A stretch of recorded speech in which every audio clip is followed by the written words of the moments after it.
Okay, Joel Richardson joins us, founder of SoulJoel Productions out there in Royersford, the great SoulJoel's Comedy Club. If you haven't been, I highly recommend it to you. And I know on a big news day, there are lots of other things that I could be and will be, I promise, talking about, but hell, it's my show and I can do what I want. So I wanted to deviate a little bit and talk about a great guy who we lost in comedy called Norm MacDonald, because he really, Joel, welcome in, was one of my favorites. I don't know if you ever had cause to interact with him or host him yourself, but welcome to the show, Joel. Chris, thanks for having me. In fact, I told Eddie yesterday that it's funny that you guys reached out to me, because last week we threw it out there on social media for people to name their favorite moment at SoulJoel's. And one of our fans said they enjoyed Chris Stigall and Craig Shoemaker at the Dome, and that was a memory that they held. He goes, I guess I like people with the initial CS. So people are out there, they're a fan of comedy, they're a fan of yours, Chris, and that's what we love about this, that they can just reflect on this. It's about leading up to the show and also reflecting back on the show, and those are memories people will hold forever. I want to thank you, and I was just saying about this during the last segment. You were so kind to extend your house to us when we were looking for a venue for the debate watch parties during this bizarre pandemic of the last year. Everything was bizarre about 2020. You opened a comedy club, and you came on the show here to talk about it.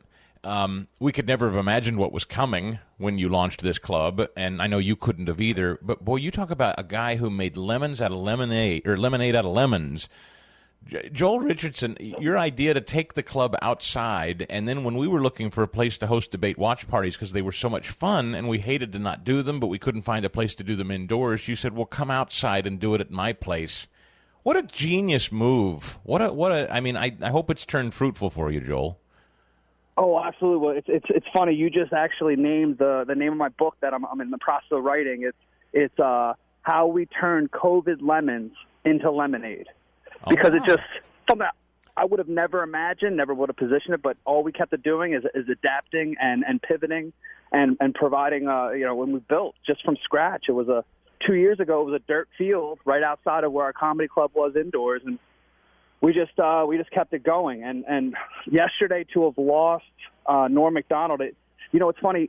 You can tell what legacy people are going to leave by what people say about them after they pass. And sometimes, you see words that people say, but it's fluff. There's no substance to it. But there's two shows going on. I always tell people this. There's one for the audience. There's one for the comics in the back. And comics to say they never laughed harder than Norm MacDonald. It really says something about the way Norm is. He never wanted you to see the joke coming. That's it. You said it well. I was struggling to actually articulate it, but that's just it. He crafted a joke in such a way. He hit such a hard pivot as the punchline. You never imagined where it was going. Never. It was always a surprise and just laid you out flat, I think, as Letterman said in a tweet. Joel, you've watched a lot of comics over the years. You've performed on stage too, and explain that style, if you can. I mean, I know other comics admired it. You maybe watched it either from afar or in person. I mean, can you explain to people comedically what that style is that I'm struggling to actually articulate myself? But it's rare. It's very rare. It's almost like it's a deadpan delivery, and he leads you down a path, and it's a sharp misdirection the other way. Joe List is one of the comics that got us through the pandemic. Brought Louis C.K. 4 times to our venue as a special guest drop-in and really put us on the map. He shared a tweet a private message, text messages back and forth with Norm. And literally on March 12th, when, Pennsylvania was getting shut down and then a week later the rest of the country, Norm reached out to Joe and said, Joe, I just wanted to reach out to you during these troubling days and see how you're handling it all. And Joe wrote, well, as good as anyone else, I've had about $11,000 worth of gigs, but canceled, but I guess it's for the best. How are you doing? And Norm wrote back, your entire year got canceled? Question mark. Implying that, Joe List only makes $11,000 a year doing comedy. It's like, you never saw that going. It's like, oh my goodness, Norm MacDonald reached out to me, of all people, during this pandemic to talk about, hey, how are you doing? And then just kills them with a punchline.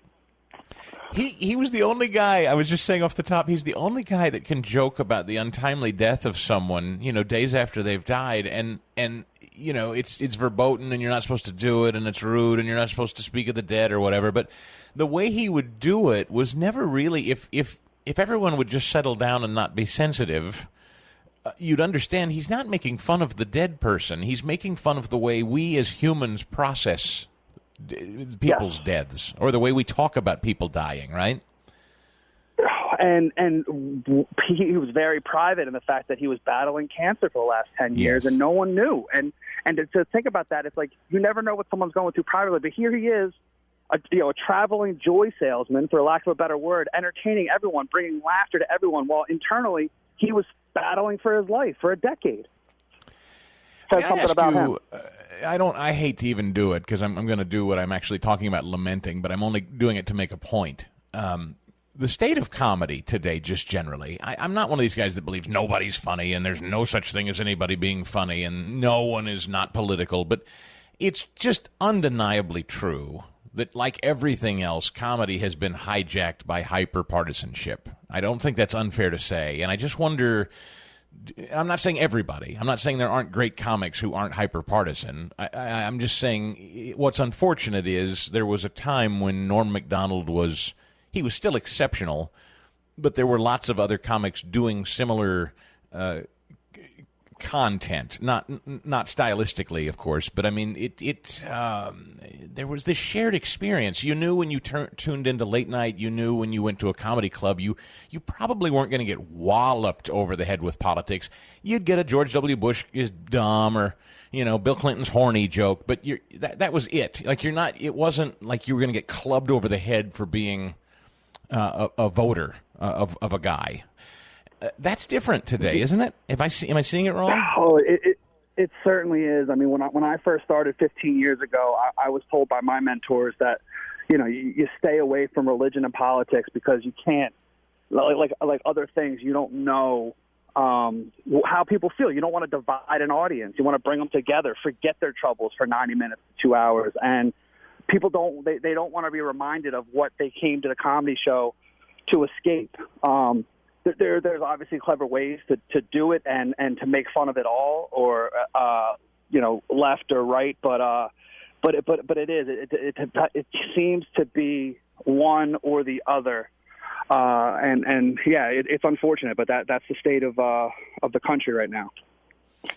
So, Joel, did you ever have call? I guess you probably never got Norm to come through town, because I mean, I think that was you opened. No, it's funny is he recently started taking dates again, and so we were actually in the process of trying to get him. So it's So it was he was we've gotten really close, and we're negotiating, and it's tough. Never got him, but a bunch of my friends. He had a sports show on Comedy Central, and a bunch of my friends were writers on that show, and they just said how generous he was. They wrote and they warmed up for it, and there couldn't have been a nicer guy, because you always hear about comics at a certain level, and whether they forget where they came from, but the generous ones, like Norm, I've never heard a bad word about him. No, I haven't either. Of course, I'm not as close to the industry as you are, but I feel the same, and everything I read and hear is the same. I've never and it seems, I mean, some big names in comedy, as you read their commentary today about Norm MacDonald, I think I was unaware of how appreciated he was, how many admirers he had. He was probably the most understated, famous comic that we have. I mean, he was as beloved as a guy like Seinfeld, but never sold himself that way, and I don't think a lot of people necessarily thought about him as that big and famous and talented and well thought of, but he really was. Yeah, and comics, again, to go back to my earlier point, they said they've never laughed harder than, whether it's his fellow cast members on SNL talking about it, Daryl Hammond, who was the longest running cast, 25 years, said he never laughed harder than when Norm MacDonald did, Weekend Update, and was on the show. And it's just, Mark Normand, one of the guys that we've had at the club, he talked about certain people when they watch his YouTube videos go, oh, I hear Norm MacDonald in your voice. And it's like, yeah, because he's one of my influences. And it's like, so many comics look up to him, and that's a compliment. It's a compliment for you, for someone to think that you sound like Norm MacDonald, because he's a legend. He left a legacy and a footprint on not only comedy but this entire country. Joel Richardson runs SoulJoel's Comedy Club out there in Royersford. I'll close by asking, did you happen to see Norm MacDonald? He was one of Letterman's final guests when Letterman was signing off as host of The Late Show. Did you happen to see him do that set? Yeah, so good, yeah. You know what I loved about it the most was that at the end of, he killed. I mean, he just did a great job on the 6 minutes he was given or whatever. Wasn't it remarkable how he got choked up at the end? I mean, I'd never seen that. It was shocking and very human to me to see Norm MacDonald get choked up in saying goodbye to a guy that he admired so much in Letterman. I loved that moment.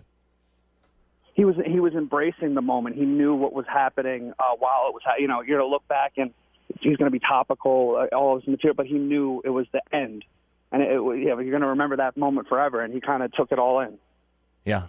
I don't know. Just a special guy, and I think we lost someone special in entertainment yesterday. Joel, thank you for, first of all, again, I want to say thank you for being so hospitable to my audience, because to be very candid with you, in Philadelphia, I don't know that everybody would have been hospitable to a MAGA audience in the election of 2020, and you opened your doors, and you couldn't have been more kind, and we couldn't have had more fun. I really thank you for that. I'd do it again in a heartbeat. The door's always open. Eddie's got my number, and I hope to hear from you guys again soon. Thank you, Joel Richardson. SoulJoel's Comedy Club out there in Royersford. Get out there and take in some great comedy. We appreciate your time.